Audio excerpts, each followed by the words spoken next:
This is the Democracy Now!, democracynow.org, The War and Peace Report. I'm Amy Goodman with Aaron Mate.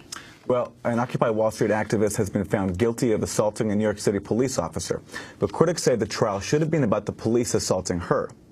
Cecily McMillan was arrested in March 2012 as protesters tried to reoccupy Zuccotti Park, 6 months after Occupy began.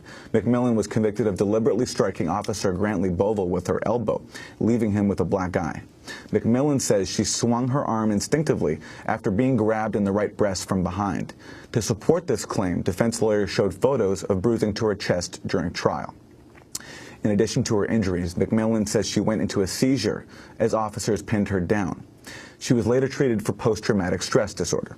But prosecutors rejected Cecily McMillan's claims and suggested she may have even caused the bruises to her body herself.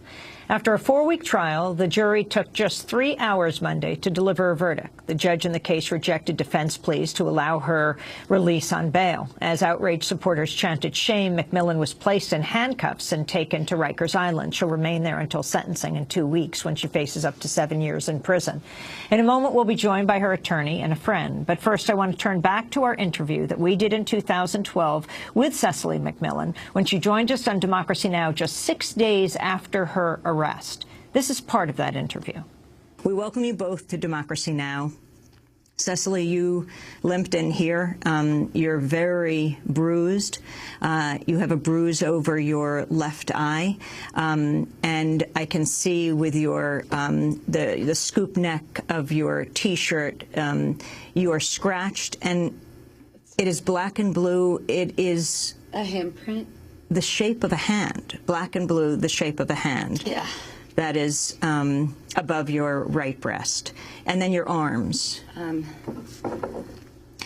Your arms are black and blue around both elbows. You've got finger marks of black and blue on both arms. And you're clearly in a lot of pain on your back, and we can't show those bruises. Now, your ribs, what happened? My ribs are really bruised. What happened to you? What you went out on Saturday, 6-month anniversary of Occupy, with hundreds of other people to Zuccotti, and what took place? Like I said, I haven't seen any of the videos yet. I ended a 40-something hours stay in jail and ended up with all these bruises. I mean, I have an open case, so I can't talk more about it, and I'm sure you can tell that it would be difficult for me to remember some things, but I have these. For more on Cecily McMillan's case, we're joined by 2 guests. Martin Stolar is a criminal defense attorney who served as co-counsel during the trial, and Lucy Parks is the field coordinator for the Justice for Cecily Support Team. We welcome you both. Martin Stolar, what happened in this trial? She now has been convicted. Well, she is convicted and is awaiting sentencing. The maximum sentence that she faces is a 2 to 7 year term in state prison. It is conceivable that the judge could impose probation as well. But we are really concerned about an appeal in this case. The nature of the trial was such that the judge excluded some substantial evidence that was favorable to Cecily in ruling, for example, that several of our character witnesses were cumulative, that we couldn't present different perspectives from Occupy Wall Street and their vision of who Cecily was.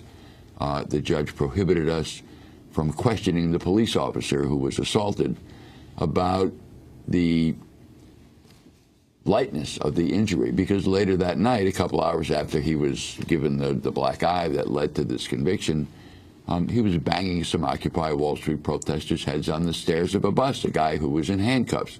The judge wouldn't let us ask about that. So on balance, you know, the fact that this prosecution went forward is really what's of concern. This officer got a black eye, a bit of a mouse, and was back on duty a week later, no particular difficulty. Cecily, regardless of what you think about whether she slugged the cop or not, was severely beaten and was put into a seizure, or what appeared to be a seizure, with some serious physical injuries and a total lack of memory about what happened to her. She was then dragged to a hospital where she was told that she was going to be released. So she said, all right, I want to go see my own doctor. And then subsequently, she was told, you're being charged with assaulting this police officer. She was completely shocked. She had absolutely no idea what she had been arrested for and what she had done or what she had been accused of doing. So the claim that Cecily somehow intentionally assaulted the police officer was a bit ridiculous. This is a young woman who is known as a nonviolent activist. In fact, on this particular night, she wasn't even out protesting. She was out celebrating St. Patrick's Day and only wound up in Zuccotti Park to meet somebody so they could continue going drinking at the Irish pubs that are down by the Wall Street area. She was caught up in the police department's manufactured need to sweep Zuccotti Park clear on the 6-month anniversary of the occupation of the